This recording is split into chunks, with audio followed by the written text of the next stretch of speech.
Pushpa impossible की कहानी में अनएक्सपेक्टेड चीज हो चुकी है। जिस चीज का अंदाजा हमें किसी को भी नहीं था वह चीज हो चुकी है। कादम्बरी ने जुगल को गोली मार दी है और जुगल की मौत हो चुकी है। जुगल को गोली मारते हुए कादम्बरी को प्रार्थना और पुष्पा रंगे हाथों पकड़ लेते हैं। यहाँ पर कादम्बरी को तो जेल हो जाती है, लेकिन अभी भी कादम्बरी का राज किसी के सामने नहीं आता है। यानी कि अभी तक यह बात किसी को भी नहीं पता है कि तितली कादम्बरी की बेटी नहीं है, बल्कि तितली दीप्ति की बेटी है। यह राज अभी भी किसी के सामने नहीं आया है। उल्टा कादम्बरी ने पुष्पा को यह चैलेंज दे दिया है कि वह जेल से छूटकर आएगी, पुष्पा की आंखों के सामने से तितली को वह ले जाएगी। यहाँ पर पुष्पा और प्रार्थना तितली के राज का पता लगा पाएंगे या फिर नहीं। साथ ही पुष्पा इम्पॉसिबल की आने वाली कहानी क्या रहने वाली है, इन सारी बातों को हम आज की इस वीडियो में जानने वाले हैं, तो वीडियो को एंड तक जरूर देखिएगा। कहानी की शुरुआत होती है कादम्बरी से। कादम्बरी जो कि इस वक्त तक जुगल को रोकती है, जुगल को कहती है कि जुगल जी अगर आप नहीं रोकोगे मैं गोली चला दूंगी। अब यह बात सुनते ही जुगल कादम्बरी के पास आता, कादम्बरी की गन को पकड़ लेता है और कहता है कि तुमने अपना असली रूप बता ही दिया ना, चलाओ चलाओ मेरे ऊपर गोली। कादम्बरी यहाँ पर मना करती है। इसी बीच जुगल और कादम्बरी के बीच में हिचातानी हो जाती है। इसी पल गोली चल जाती है और जुगल को गोली लग जाती है। पुष्पा और प्रार्थना और चिराग जो कि इस वक्त तक वहाँ पर पहुंच चुके थे, वह गोली की आवाज सुनकर तुरंत वहाँ पर जाते हैं जहाँ से गोली की आवाज आई थी। अब जैसे ही पुष्पा जुगल की लाश देखती है और कादम्बरी के हाथों में गन देखती है, यह सीन देखते ही मानो पुष्पा की आंखों के सामने अंधेरा छा गया था। पुष्पा को यकीन नहीं हो रहा था कि जो चीज वह देख रही है वह वाकई में सही है। इस बीच प्रार्थना और चिराग भी वहाँ पर पहुंच चुके थे। यहाँ पर जुगल पुष्पा को एक चीज कहता है तितली, और इतना ही कहकर जुगल अपनी आंखें बंद कर लेता है। जुगल को कहती है जुगल तितली क्या, लेकिन यहाँ पर जुगल कुछ भी नहीं कहता है। जुगल को उठाने की पुष्पा प्रार्थना चिराग पूरी कोशिश करते हैं, लेकिन जुगल आंखें ही नहीं खोलता है। इतना जैसे ही जुगल को चेक करती है तो प्रार्थना को पता चलता है कि जुगल की मौत हो चुकी है। प्रार्थना जैसे यह चीज पुष्पा को बताती है तो मानो पुष्पा के तो पैरों तले जमीन खिसक गई थी। पुष्पा को इस बात पर यकीन हो ही नहीं रहा था। ना सिर्फ यहाँ पर पुष्पा बल्कि कादम्बरी के भी पैरों तले जमीन खिसक गई थी। कादम्बरी को भी इसी बात पर यकीन नहीं हो रहा था। इसी बीच यहाँ पर पूरी पुलिस टीम आ चुकी थी। पुलिस टीम जैसे ही वहाँ पर आती है, प्रार्थना कादम्बरी को कहती है कादम्बरी जी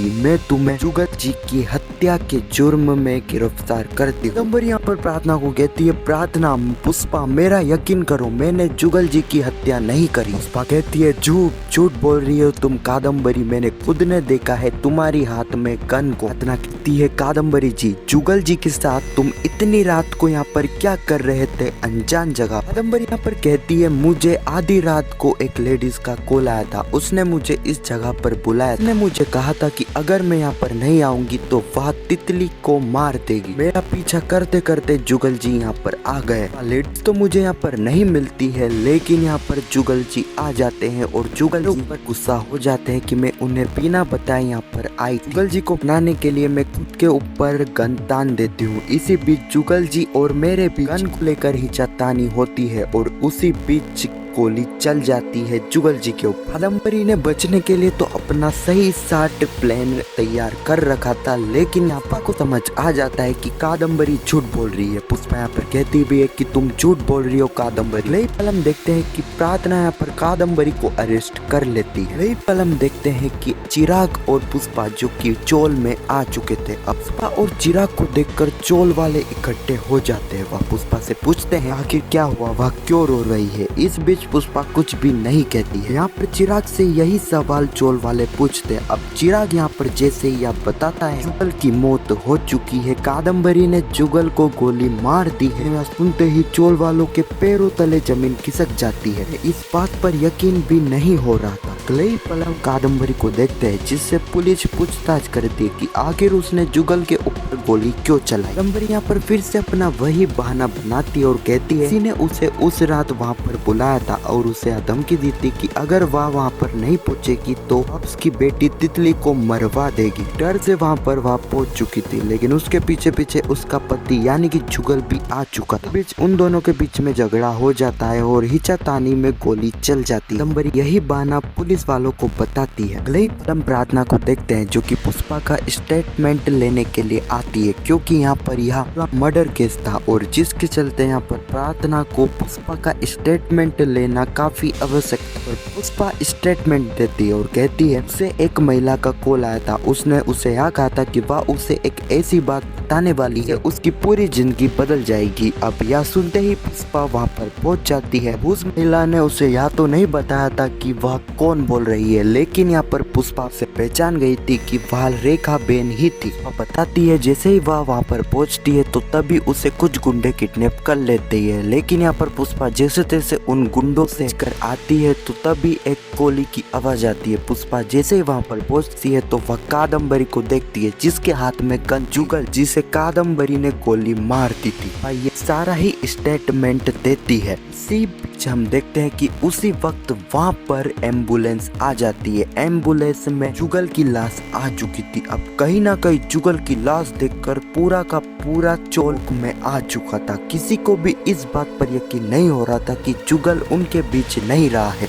जो कि खुद को संभाल भी नहीं पा रही थी, क्योंकि पुष्पा ने अपना बचपन का दोस्त खो दिया। ऐसा दोस्त जो कि पुष्पा के हर मुसीबत में उसका साथ देता था। उसी बचपन के दोस्त को पुष्पा ने खो दिया था। पुष्पा अपने आप को संभाल भी नहीं पा रही थी, लेकिन यहाँ पर जैसे तैसे चोल वाले पुष्पा को संभालते हैं। अब यहाँ पर यह सारी चीजें चली रही थी। वहाँ पर पुलिस वैन आती है और उसमें से उतरती है कादम्बरी। यहाँ पर भले ही से कादम्बरी ने ही जुगल की हत्या करी हो, कादम्बरी ने ही जुगल को गोली मारी है, कानूनी तौर पर कादम्बरी जुगल की पत्नी थी। अंतिम संस्कार की सारी प्रक्रिया कादम्बरी की मौजूदगी में ही होनी चाहिए। इसी के चलते कादम्बरी भी यहाँ पर पहुंच जाती है। अब कादम्बरी को देखकर सारा का सारा चोल गुस्सा हो गया। कादम्बरी को देखकर पुष्पा का गुस्सा तो 7वें आसमान तक पहुंच चुका था। पुष्पा के सामने वही औरत खड़ी थी जो कि खुद उसके दोस्त की पत्नी थी और उसी ने उसके दोस्त उसके बचपन के दोस्त की जान ले ली।